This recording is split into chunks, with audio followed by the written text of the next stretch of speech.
اون شب 3 پسر جوون تصمیم گرفتن از یه پیرمرد دزدی کنن. میگفتن اون همیشه تنهاست و لابد پولاشو تو خونه قایم کرده. با دل‌هایی پر از طمع و ترس توی تاریکی قدم گذاشتن سمت خونه اون مرد. اما اون مرد سالها بود که تنها زندگی می‌کرد. تنها داراییش عکسی بود از خانواده‌ای که از دست داده بود. در رو باز کردن، با ترس و هیجان وارد شدن. دنبال صندوق، دنبال پول، دنبال چیزی که وجود نداشت. مرد فقط لبخند زد و گفت: پسرم، من چیزی برای دزدیدن ندارم، فقط این عکس برام مونده. تو قاب زنی مهربون و یه بچه بود. چشمای یکی از پسرها لرزید.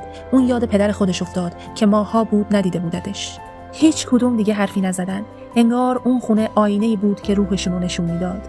یکی از اونها کیف پولشو گذاشت رو میز و گفت: برای شما که هنوز یک انسان هستید. مرد هیچ نگفت، فقط لبخند زد و دعا کرد که خدا دلشون رو برگردونه. صبح که بیدار شد دید روی میز یه یادداشت گذاشتن. نوشته بودن: شما ما رو نجات دادید.